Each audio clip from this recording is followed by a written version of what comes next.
Yeah. Good morning, everybody. Good morning, everybody online. Glad everybody's here. Welcome. I wonder if we should close that door. I think we're going to have musical stuff going on otherwise. And again, many thanks to Nicole for being here, getting ready for her live streaming. This sort of gets you up to speed, technologically, right? Anyway, we're glad you're all here. So let's open with a word of prayer. No kidding, I'll tell you. Way ahead. All right. That reminds you of that joke that somebody says, we're behind you. We're really behind you. And somebody responds, yeah, way behind you. Yeah. All right, let's pray. Good and gracious God, we are grateful for the beauty of this day, for the clear skies and the balloons in the skies and the hope that you give us. Grant your spirit to us that we might learn and be inspired this day through Christ our Lord. Amen. Well, we're continuing our study of the Gospel of John. We're in the 8th chapter today. And you recall from last week that Jesus has gone yet again to Jerusalem. He is engaged in a controversy in which he has taken the imagery of the feast of booths or tabernacles or whatever, where he talks about the water that's being poured on the altar, and he now says, I am the living waters that spring up. Then on this chapter, we're going to get his statement about light, because remember at the Feast of Tabernacles, they had those torchlight dances at night, etc. And so we're going to pick up. But before we do that, let's look at the insert that the Gospel of John provides us about a woman who's caught in adultery. And let's think about this text for just a moment. Let me go ahead and read it. This is John 8, 1 through verse 11. Jesus went to the Mount of Olives. Early in the morning, he came again to the temple, and all the people came to him, and he sat down and began to teach them. The scribes and the Pharisees brought a woman who had been caught in adultery, and making her stand before all of them, they said to him, Teacher, this woman was caught in the very act of committing adultery. Now, in the law of Moses commands us to stone such a woman. Now, what do you say? They said this to test him, so that they might have some charge to bring against him. Jesus bent down and wrote with his finger on the ground. And when they kept on questioning him, he straightened up and said to them, Let any among you who is without sin be the first to throw a stone at her. And once again, he bent down and wrote on the ground. And when they heard it, they went away one by one, beginning with the elders. And Jesus was left alone with the woman standing before him. Jesus straightened up and said to her, Woman, where are they? Has no one condemned you? And she said, No one, sir. And Jesus said, Neither do I condemn you. Go your way, and from now on, do not sin again. Well, the story of the woman caught in adultery seems to be placed in the gospel in an odd place that sort of interrupts the flow. And we talked about that a little bit last week. And yet it's such an incredible story that later manuscripts of the Gospel of John began to include it because it was such a powerful story. Now let's stop for just a second and think about the context here. Jesus is in the temple. Somehow, some way, don't ask me how or why, this woman is caught in the very act of adultery. I try not to think how that works. Yeah, how did that work? And furthermore, where is the guy?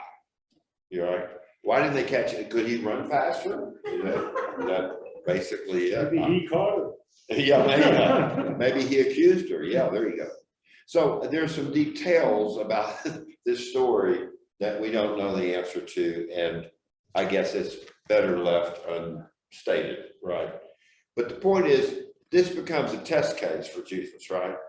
Now, let's remember, it's very clear that the law of Moses says that if two people are caught in the act of adultery, both of them will be stoned, right? Now, let's think back to a biblical story where two people engaged in a very, very public act of adultery are not stoned. Can you think of a story in the Bible where two people engaged in adultery are caught, that is to say it's known, and yet they're not stoned?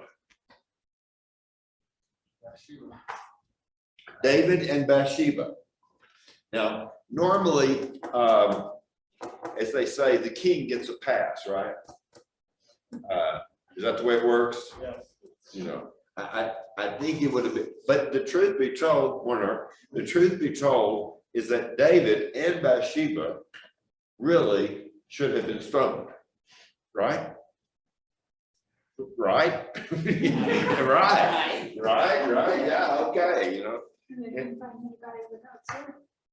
Yeah, right. It's hard to say that in the third millennium, you know. Yeah, I grant that, I grant that. But my point is, we already have a story where the two players in a divorce do not get stoned, right? And that happens to be the king and Bathsheba. And the issue from that union, oh, and by the way, not only are they not stoned, but David later marries Bathsheba, right? And has, Solomon. So, you know, I guess what I'm trying to say is when the rules are there in the book, don't always assume that the rules were carried out, right? And in fact, I think there's some underlying sense in which Jesus is sort of pointing to that. Because what does he draw on the ground? And by the way, he does it twice, right? He draws on the ground twice. Well, what do you suppose? What do you suppose he's drawing on the ground?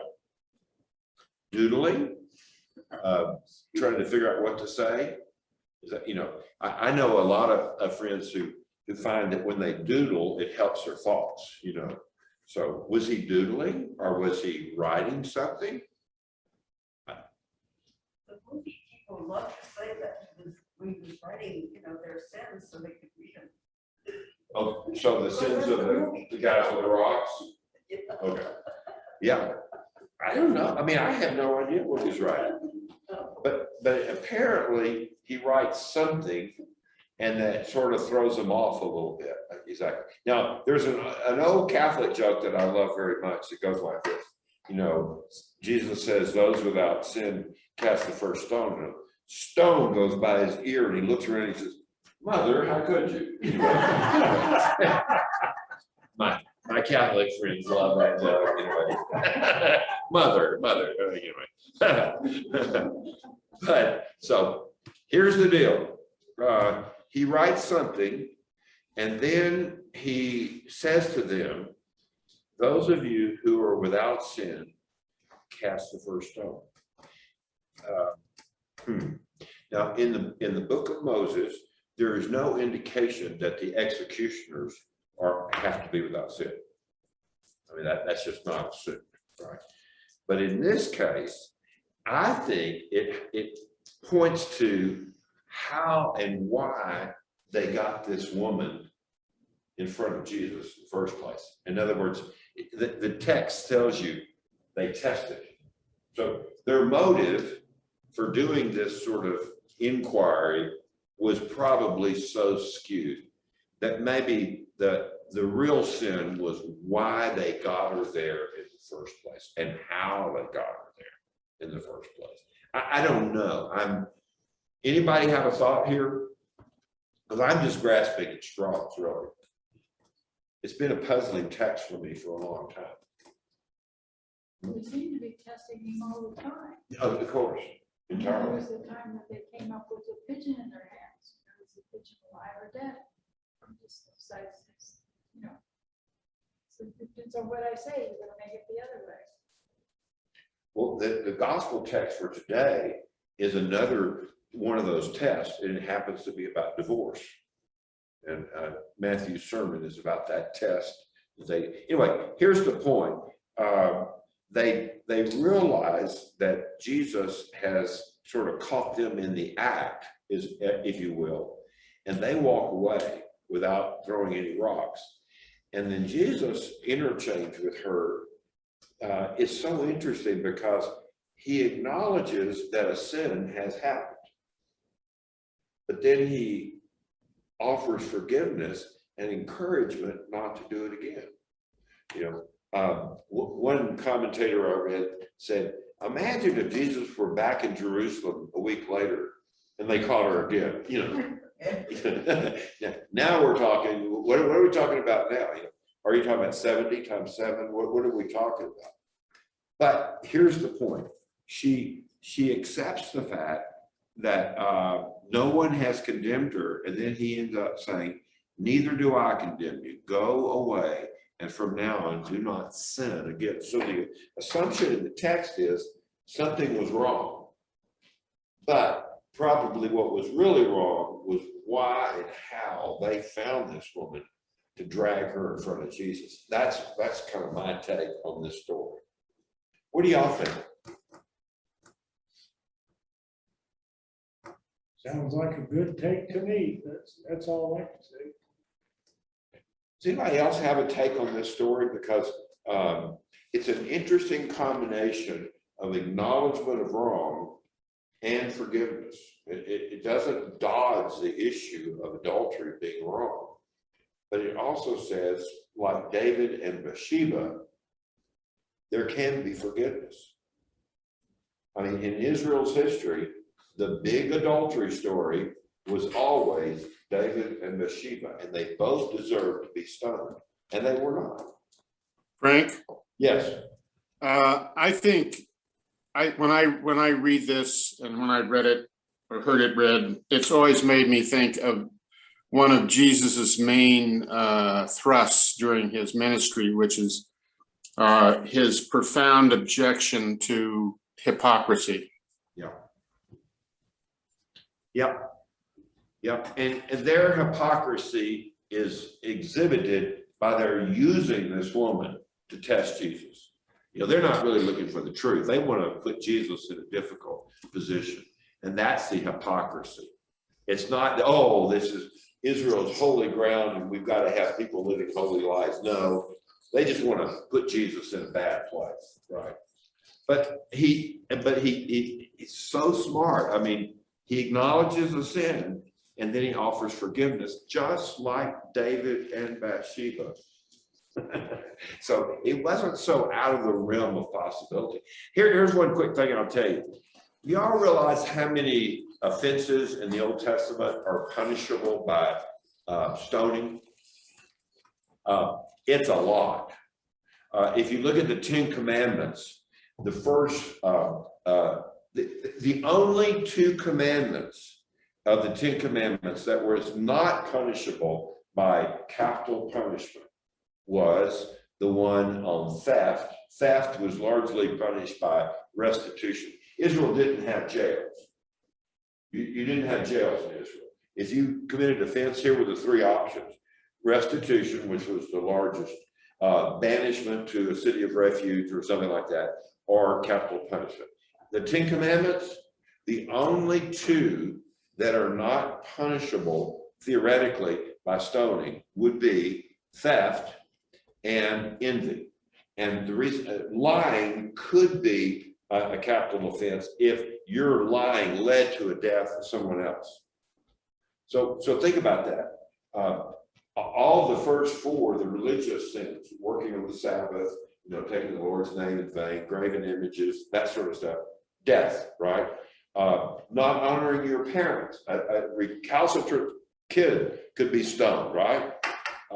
How many of you as parents have thought, well, that's a pretty good rule? Anyway, it'll come, Nicole. Just give yourself time. And my point is, all these rules for stoning people, and the Old Testament there's hardly a single story of someone being stoned. Okay, so those of you who have your Bible concordance, test me on this, and we'll come back next week. and show me how many, quote, stoning stories there are in the Hebrew scriptures. And we'll make a very short list. Here's my point. The laws might have been on the books, but just like the David and Bathsheba thing, they were seldom actually executed. I imagine if we had to stone people, you know, even in Texas 50 Yeah. years ago, Yeah, you know, we would have a lot less capital punishment. Yeah. So, And Bruce says if there were stoning, there'd be a lot less capital punishment. And part of the rule about stoning is it makes the whole community get involved. right. It implicates everybody. Right, yeah. But the point is, go to your concordance, look up stoning, and tell me how many stoning events you have in the Old Testament. Now, is it because they didn't want to narrate that? I don't know. But my point is, laws in the books, actual events, very, very, very few. The other thing is it could well be you know, kind of like we have, you find out later, oh, they didn't really deserve that. So, Yeah, right, yeah. And they didn't want to record all of those stories. I would say this, being as it doesn't really fit in here where you, like you say, it's just kind of added in. It kind of is the central tenet of Christianity, you know, the forgiveness and repentance. Yes, right. You know, and make that, it kind of does sound like something that they would have done, you know, in Constantine's day or whatever, when they got Well, they still together. do it in the Middle East. Right, yeah, that's part of the problem with the Taliban, you know, Yes, they're bringing it back. yeah. False accusations, but we knew somebody who had a 2-story house so they could look into the yard of the Afghans living next door. And one morning they looked out and there was a stoning going on of a young woman. It's a horrible thought. But I guess what I'm trying to say is, even though the rules were there, it probably wasn't done very often. Right. And again, I will connect up this story as long as I live with the David and Bathsheba story. Okay. Well, so the good news of this story is she is exposed, so to speak, but she's forgiven and encouraged to live a different lifestyle. So all's well that ends well. And the rest of the guys with the stones in their hands are walking away a little embarrassed, and they should be. So, all right. So now let's go to any other comments about that? I'm ready to go to the rest of chapter 8. I just want to say that in here it says being forgiven doesn't mean that sin doesn't matter. That's right. On the contrary, forgiveness means that sin does matter, Yeah. but that God is choosing to set it aside. Exactly. So the point is that a sin is acknowledged Right. and it's forgiven. Right. Both. It's interesting though, in the text, she doesn't exactly ask for forgiveness. Be granted. He just grants it, right? You know, it's very interesting. So sometimes Jesus heals people and forgives people before they ever ask. You know, I mean, did Lazarus ask to be raised from the dead? No. It just happened, you know. Okay. All right, so let's look then at the rest of 7. In 7:12 through 20, Jesus will do what Jesus does in the Gospel of John. He will take this Feast of Tabernacles with its torchlight dancing and the menorah with the candles and all the rest, and he will translate that festival into an explanation of who he is. So the light that shines there in the Feast of Tabernacles, now it's going to be the light of the whole world. So Jesus is going to be the light of the world. And he will say, and you guys will be the light of the world, etc. So come to the light. And then the argument begins, because the rest of this chapter is about how can you possibly say these things? How can you say these things about yourself? The Gospel of John, let's remember, 46 times, Jesus uses the phrase, I am. I am the bread of life. I am the living waters. I am the light of the world. I am. Now, when I give tests in my class at UNM, and I've been giving this test since the fall of 1980, when I first started teaching New Testament introduction. Here's a question I always put on the exam every time for how many years? 40 years. It's the same question every time. And here it is. What do you make of Mark's insistence that Jesus tried to keep everything secret? Don't tell anybody. You know, over against John's 46 times, Jesus makes sure that it's very public. I am. In the midst of the temple, he stands up and says, da, da, da, da, da, da, da, da. I am the light of the world. Not hiding it whatsoever. For 40 years, I've gotten the strangest answers.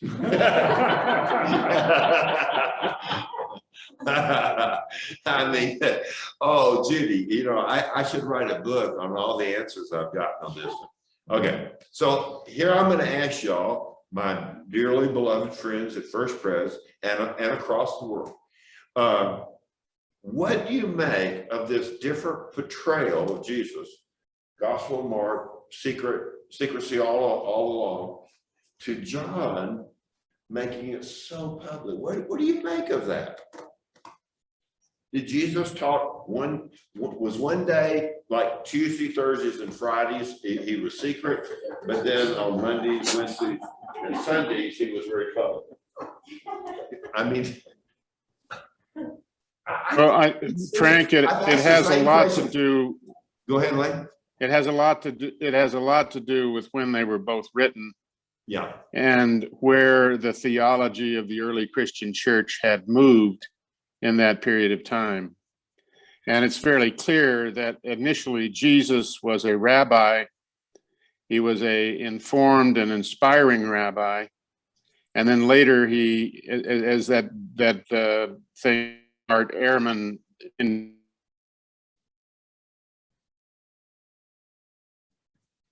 He froze. I think you're cut off in mid-sentence, Lane.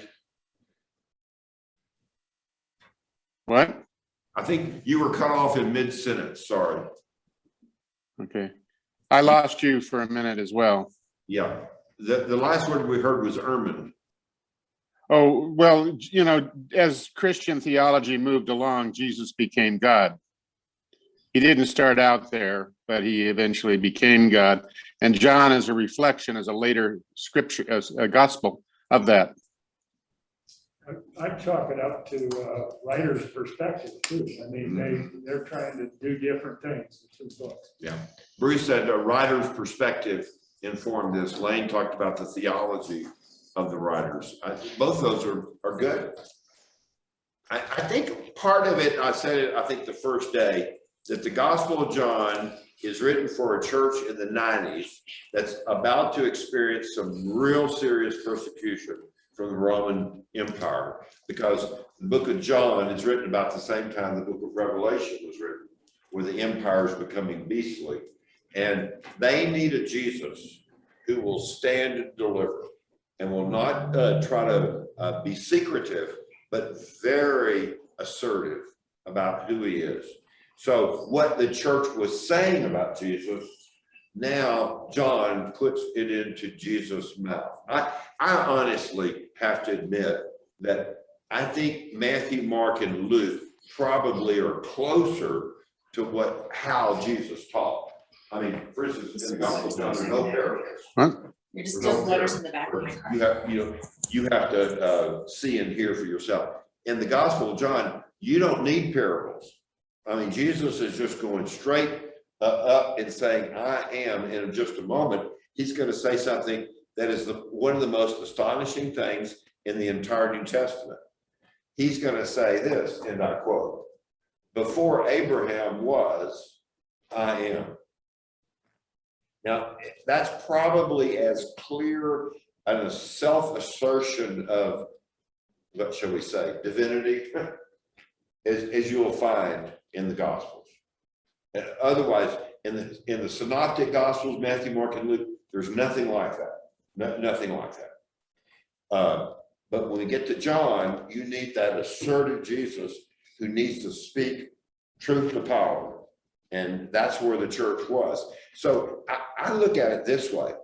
It's the Jesus that the church needed at that time and place. And by the way, folks, we reinterpret Jesus all the time for our 21st century American world. You know, we do that constantly. And people do it in Latin America, and they do it in Africa, and they do it in Asia. They have a Jesus that speaks to them and their needs. And I think it's part of the creative process. By the way, in the Gospel of John, Jesus will talk about the Spirit will confirm the truth of Jesus. John 14, we'll get to this later, the last discourse. And I think in John's mind, the Spirit enabled the church to sort of reinterpret Jesus, or as I say, an updated Jesus for a new generation. So I don't try in any way to, quote, reconcile the Gospel of John and the Synoptics, especially Mark. I think it's a lost cause, because if you do that, you have to say, well, again, on Tuesday, Thursdays, and Saturdays, he was very assertive, I am. And then on Monday, Wednesdays, and Fridays, he was very secretive, or something ridiculous like that. And now, Judy, I've had answers that actually said that. I'm quoting to you. I'm quoting you, one of my students. And I thought, wow, that's creative, you know. This is a student, you know, goes to class Tuesday and Thursday, and that's one professor, and then Monday, Wednesday, and Fridays, different professors. Well, it's the same way with Jesus, you know. And, you know. But okay, let me stop for just a second. I'm maintaining that it's a lost cause to try to reconcile the portrait of Jesus in the Gospel of John with the portrait of Jesus in the Synoptics. I just think they're coming from two very different theological and historical settings, as Lane and others have suggested. What do you think about that? Are you okay with that? Sure. You're not going to pick up stone? No stone? Good. I'm pleased that there are no stones. All right. So the rest of chapter 7, if I can summarize it, goes like this. Jesus will say, I have the authority to say what I'm saying. And his opponents there in the temple will say, you don't have the authority. And Jesus will say, I'm not speaking on my own. My witness is being corroborated by my Father. He'll bring in the word Abba, right? My Father. And then the misunderstanding will be, well, look, we're children of Abraham. Our father is Abraham. What do you mean we're not children of Father Abraham? And Jesus will say, well, you may be children by flesh of Father Abraham, but your real father, oh my, this is where it gets really tacky. Your real father is the devil. That's actually what it say. And they will say, so we can exchange insults. They will say, well, you get your power from the devil. So the devil comes in here on both sides of this argument, right? No, your father is the devil. No, you're getting your power from the devil. So you get the sense this conversation is not going to go well.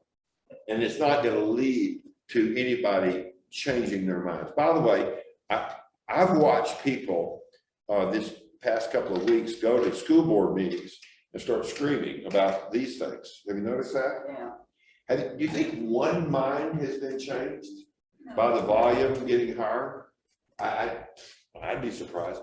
Well, here's what I'm saying. John 8, the volume gets as intense as any place in the Gospel of John, and nobody's mind is changed. So you have literally two trains passing in the night. Your father's the devil. No, you got your power from the devil. So let's think about that in terms of, quote, religious conversations. When they descend to, no, your dad's the devil, no, your dad's the devil, we're not going to go very far with that, are we? No. You ever been in one of those? Yes. Yeah. How'd that go? There was once a time when we weren't supposed to talk religion at a dinner or something. Yeah. But this is I the think- temple. I think it's a different time. Right. This is the temple. So I guess what I'm trying to say, this conversation is probably more heated than any other conversation in the Gospel of John. And it all, and here, you know how it ends? No, don't look. You know how this story ends? And by the way, here's my theory why John 8 has the woman caught in an adultery story tacked on at the beginning. Hint, hint. How's it end? They pick up stones. So you have stones at the beginning, right, in chapter 8, and then stones at the end. And it says wonderful, it's a wonderful summary. It says, so they picked up stones to throw at him, but Jesus hid himself and went out of the temple. So he's like, well, I guess this conversation needs to end. Stage exit left. So that's why the woman caught in adultery was put, I think, inserted here in chapter 7. It's the stoning thing, right? So here you have it. Woman caught in adultery, obviously a sinner. You know, Jesus caught red-handed saying that before Abraham was, I am, and that he's the light of the world, and that we are children of the devil, time to pick up stones, right? And so that's how the conversation is. And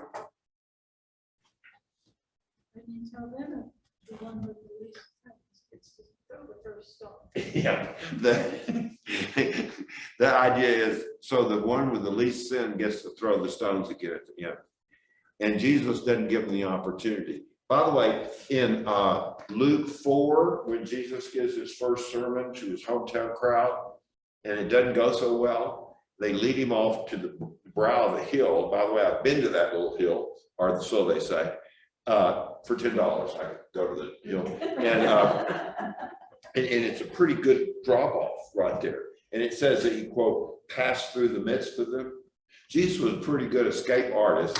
When people were going to throw him off a cliff or going to stone him, he had a way of moving through.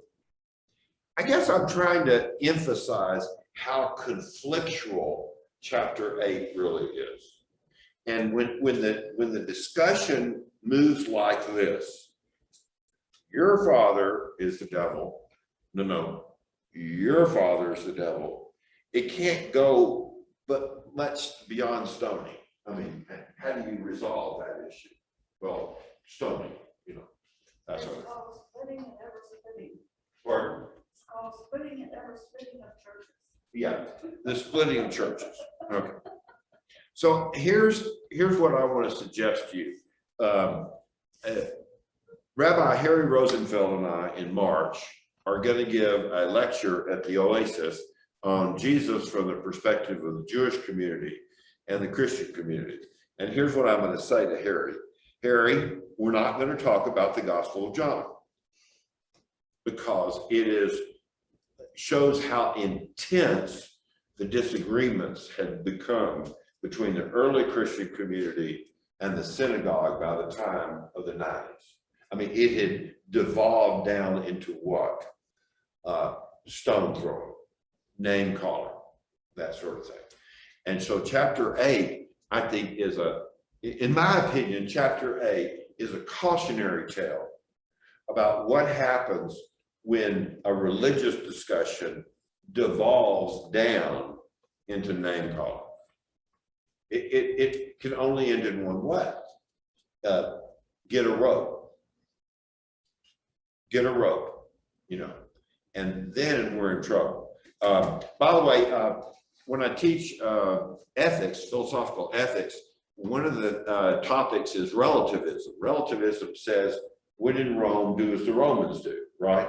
So you kind of adjust your behavior depending on the chameleon that changes colors, you know, so.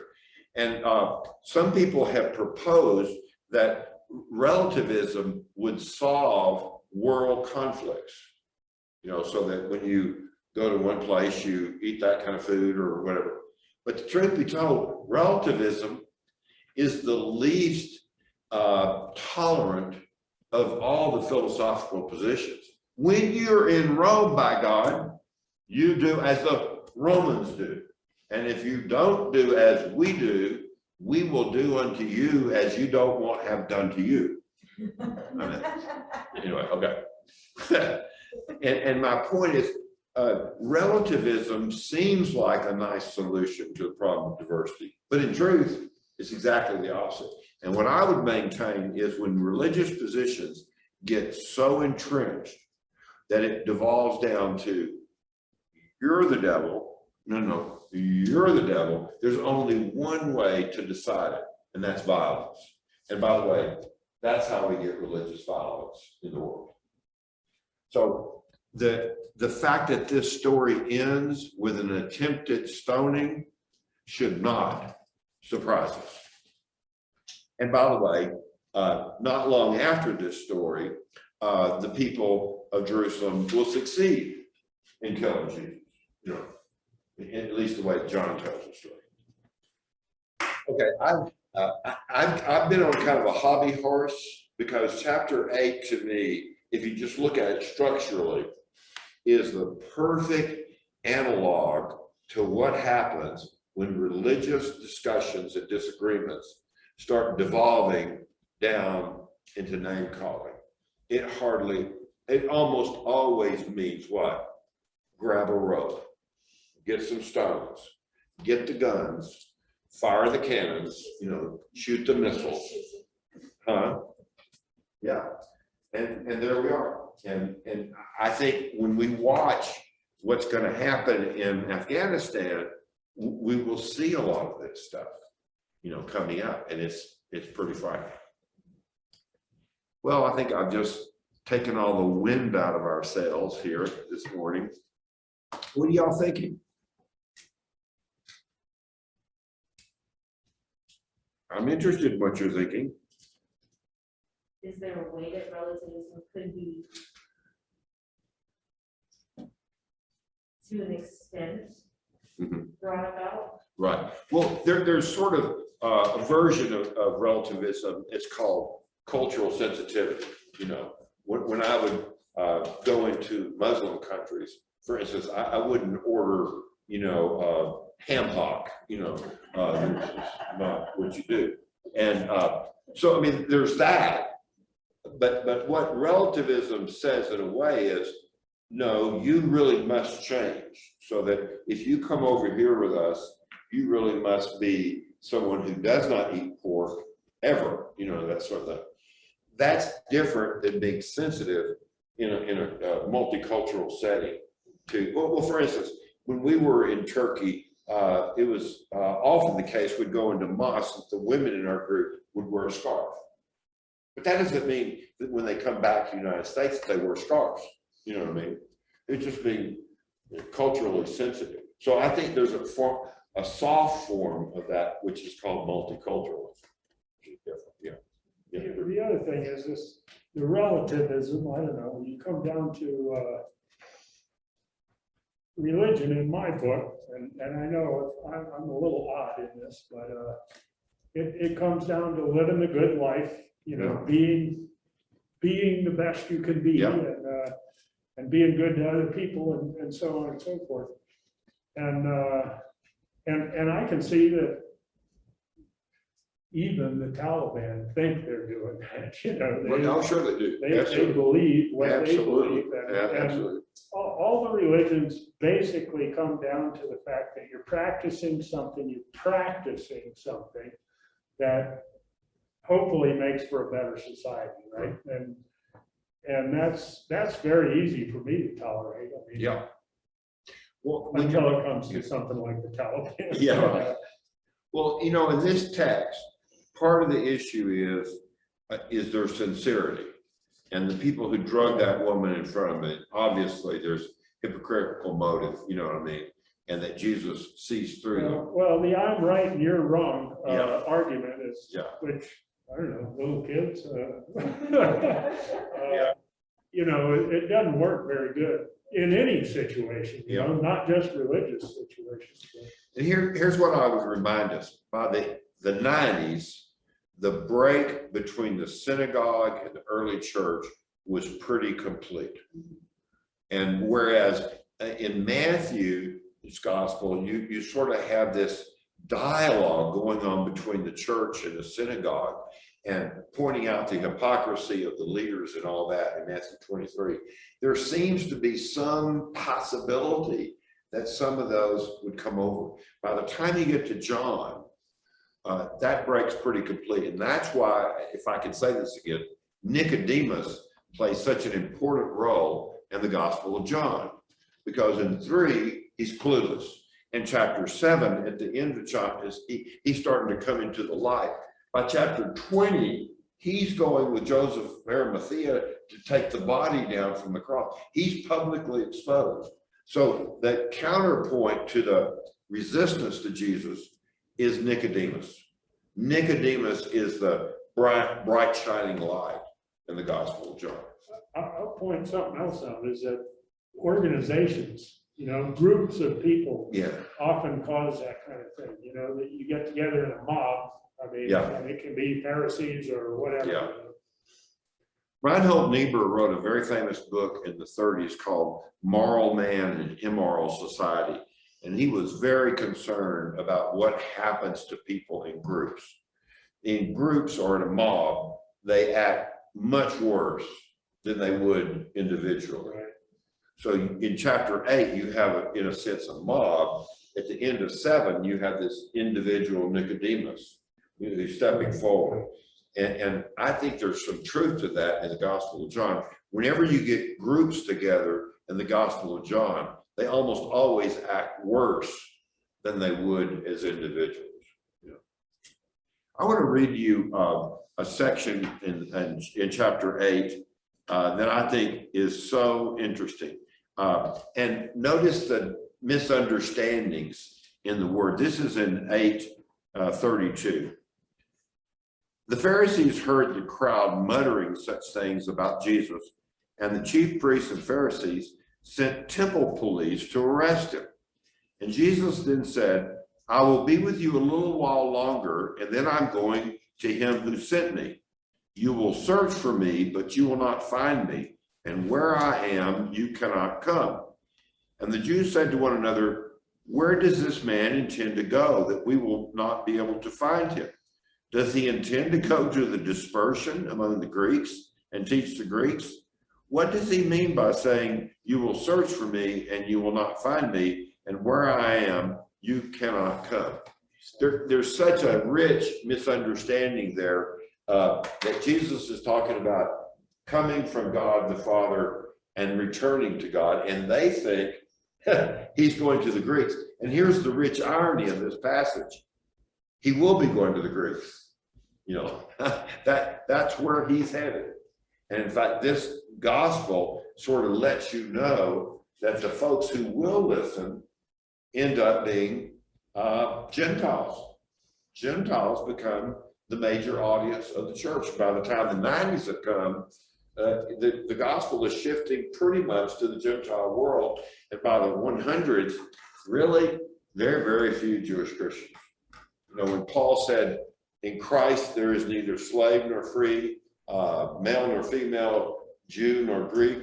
Well, he would never have guessed that the way that got, quote, fulfilled is that by the time the 100s came, the church was like 99% Gentile. And by the way, it's still that way. In Genesis, it was in the beginning.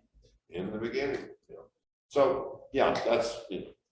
Well, I find this chapter just a tremendous warning that when religious disputes devolve down to name calling, it should not surprise us that it then leads so often to violence.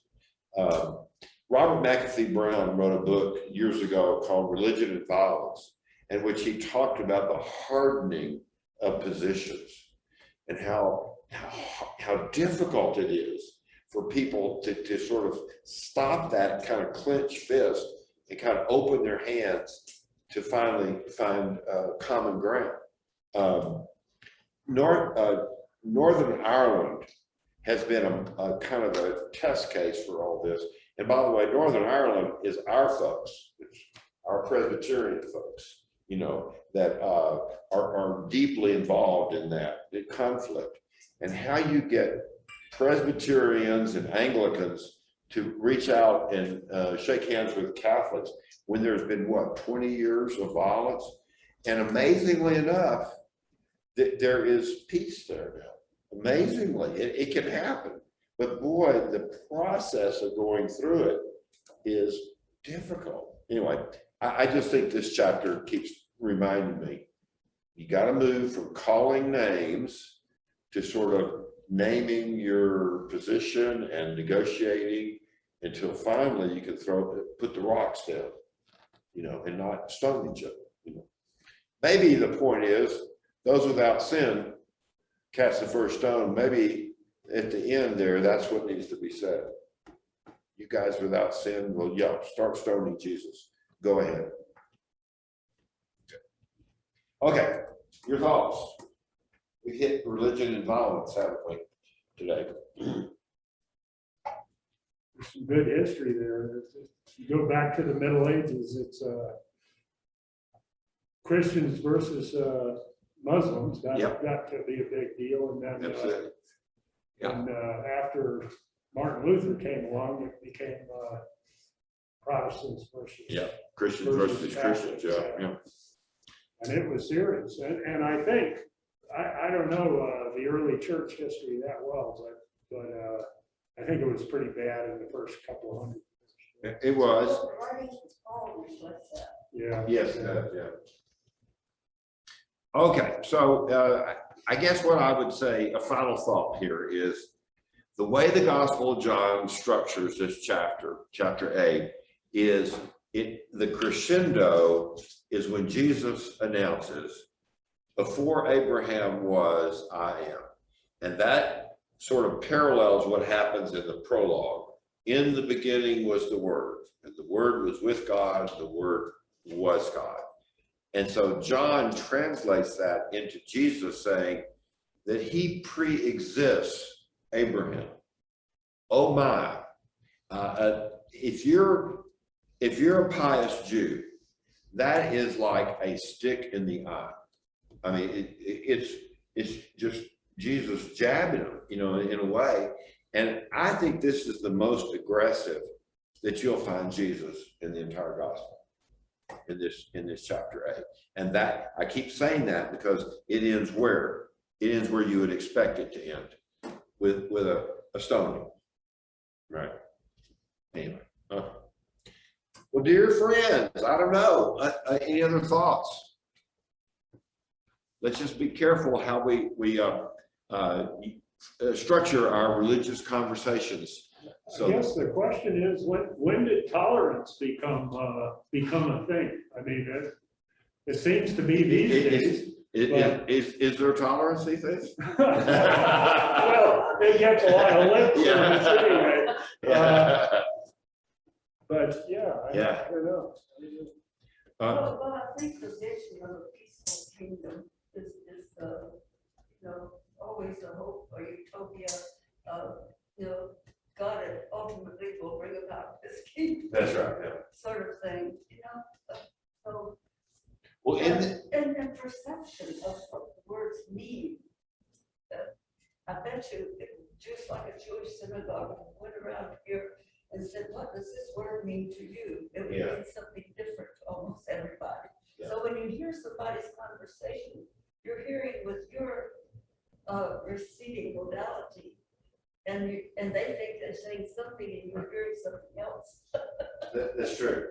And it makes it very difficult. It does. Well, one last thought. In this chapter, I'll read one last verse and then we'll call it a day. This is when Jesus says to them, let's see, let me find my verse here. I'm in the wrong chapter, that's why I can't find it.